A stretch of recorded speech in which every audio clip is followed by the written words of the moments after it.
Hello. I'm gonna do something on my channel now that I haven't done yet, which is a flip through of a new deck that I got this weekend. And I'm actually gonna do kind of a two-parter with this. One, I'm gonna do the flip through with these cards, and then the second video is going to be how I program a brand new deck out of the box for use for myself or for a client. So stay tuned for the second part of the video.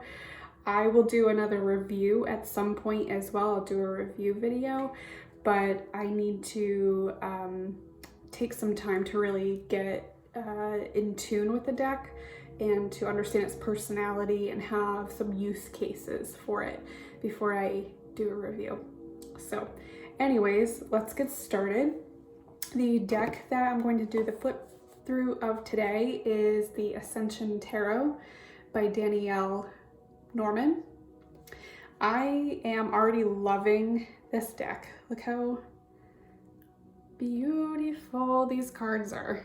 You can already tell they're just this cosmic deliciousness.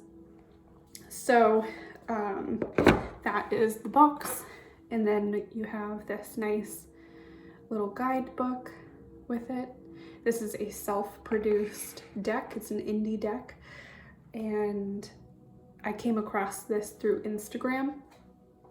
This there was just two cards that were on an image that I came across on Instagram, and I was just gravitated right to it, and I just knew that I needed to have this deck, so I purchased it immediately, and it arrived today. So this is the backing of the deck.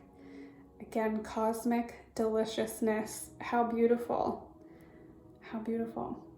This is a matte finish, so there's really no sheen to it. The edging is out of this world. I've never seen edging color like this before. It's beautiful. The cardstock is really nice. It's not flimsy. They're pretty stiff, but they're still shuffleable. If you're doing like a bridge shuffle, you'd have no problem with it. So because this is the Ascension Tarot, I did notice that some of the archetypes within the deck have been changed to something I feel that's a lot more relevant to the Ascension process, and I'll point them out as we go through it. So we'll just get right into it. Right off the bat, Major Arcana, we start with what is traditionally the Fool. We have the Soul instead. The Magician, the High Priestess, the Empress, and the Emperor. Instead of the Hierophant, we have the Teacher, the Lovers, the Chariot. I really dig this one. This one's beautiful. And Strength. I love the depiction of strength, where the ego is just a subordinate. It's docile, and I just really enjoy looking at this one. My eyes are pleased with this one. The Hermit. Now this would normally be the Wheel of Fortune in the traditional tarot, but this is the Maze. And I think that the Maze is a perfect representation of what the archetype of the wheel is, in that the wheel is very cyclical, but in a maze you can find yourself back in the same spot over and over again, right? So I enjoy this one quite a bit as well. Justice. Instead of the Hanged Man, we have Perspective. And if you've followed me on my journey through Instagram, 2 years ago, I did a series on what I call the oh shit cards. And those are cards within the traditional tarot that incite fear just because of their imagery. But underneath, the meaning of the card and the interpretation of it is actually not scary at all.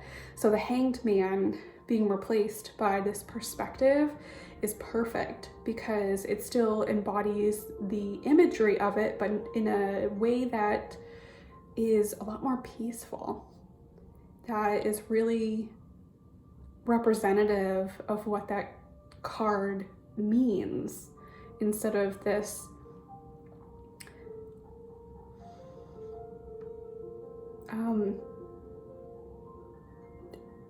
I don't want to say violent, because when I really think about it, they're not hung by their neck, they're hung upside down. But even just the term, the Hanged Man, can incite fear, and this certainly does not, right? Okay, Death. These are always an interesting interpretation, and I do like this a lot. I like that.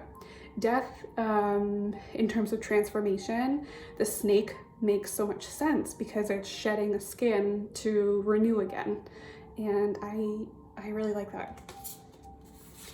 Temperance. The flamingo has one foot in the water, one out. We have the 2 cups, and there's some exchange of energy between them. So again, this is coming right back to the archetype of the Temperance card, but interpreted in a really beautiful, exquisite way. And the Devil. Yes, the amount of symbolism in this, there's a lot to unpack here, but it's so spot on. So spot on. I love that. Now the Tower, I'm gonna be honest with you, it breaks my heart. This particular card breaks my heart because look at those animals in there. The Tower, my interpretation, is that you're outgrowing spaces that you consciously make an effort to stay in. So it takes an act of God to displace you, to make you move on. And here we have another act of God, right? Excuse my hair. That is forcing the wildlife out of the place that they're comfortable in. They have to move on. But this is it's a heartbreaking image. The Star, the Moon,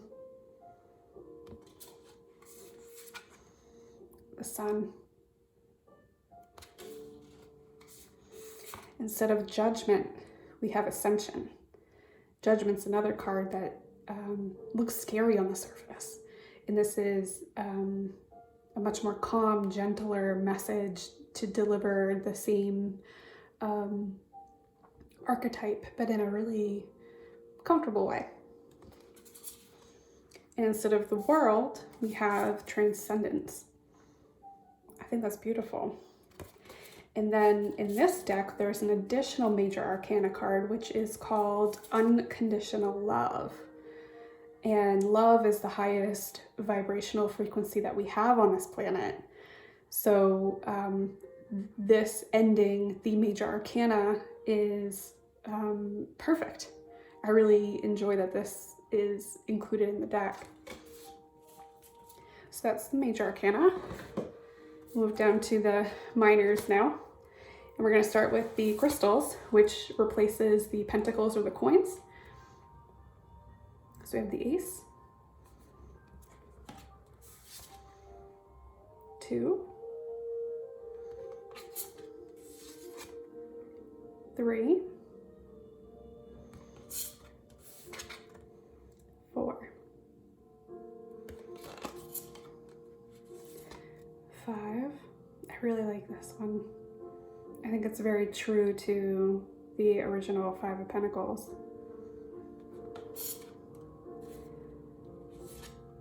6, 7,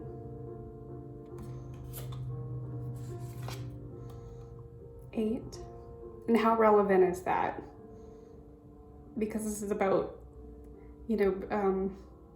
really honing your skill set.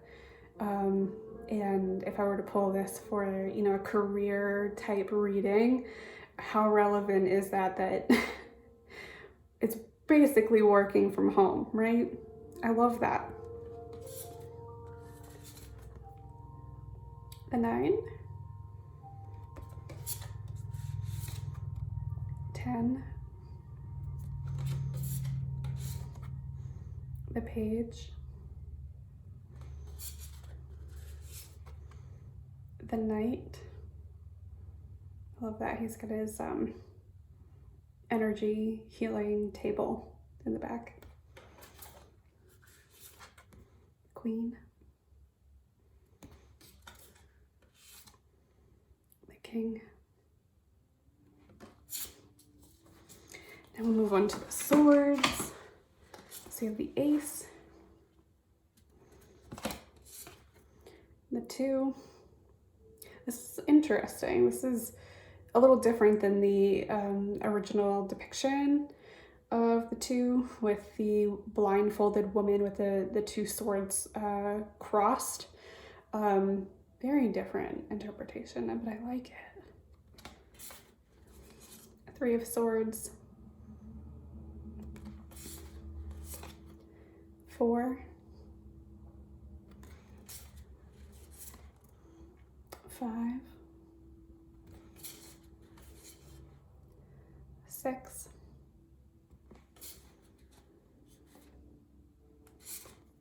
7.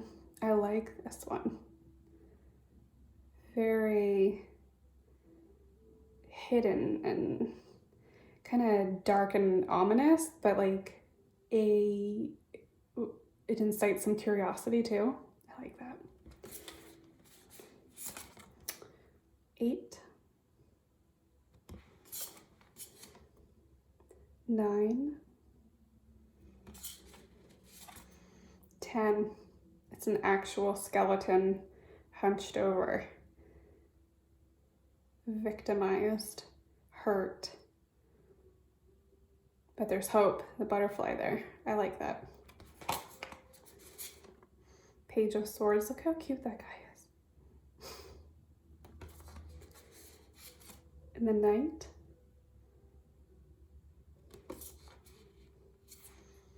The Queen.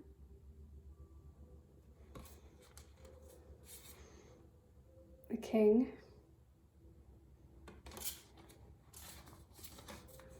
Now we'll move on to the cups. Ace. 2, 3, 4, 5,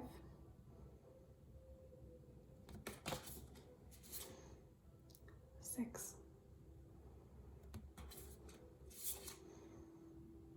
7. I am really enjoying this one. The traditional is this man, it's like you're seeing a man standing in front of you, but he's facing away. Then he has all these clouds and the cups, and all these symbols are within the cups. But this on the chessboard is really awesome. It's like, prioritizing, strategizing what's important to you of these various things in your life. I really enjoy how this was represented. And then we have an hourglass on the top too in the clouds. So it's like time's ticking, you need to make a decision kind of thing. I like that. 8 of Cups. This is, leaving things unfinished, just moving on. You don't have to wait until it's complete, and you can see the cups are just, lined up down the street, and this person is gone. I like that. 9 of Cups, that genie type of imagery still in here. I like that. 10 of Cups. The Page of Cups. The Knight. The Queen. And the King. Last one we have are the Wands. Ace. 2. 3. Isn't this just wild? To me, this looks like Mars. When I've watched, actually, no, not Mars. It's one of the moons of Saturn, actually, that this reminds me of. I can't remember what it's called, but I had watched a documentary on Netflix. I think it's Death Dive to Saturn, and this really looks like what they were trying to illustrate one of the moons looks like. And oh, it's beautiful. 4 of Wands. 5 of Wands. Yep, that one makes sense. 6 of Wands. A 7. 8. This is already screaming, go baby go. Oh, I love the personality that's coming out already. 9 of Wands. 10 of Wands. You can do hard things. You can do it. Page of Wands. The Knight. The Queen. And the King. All right, so that is, again, Ascension Tarot by Danielle Norman. And this came right out of Canada to my lovely home in New Hampshire. If you are interested in following what I do next with this deck to program it for use, head on over to video number 2. And if you have any questions, let me know. All right, take care, guys.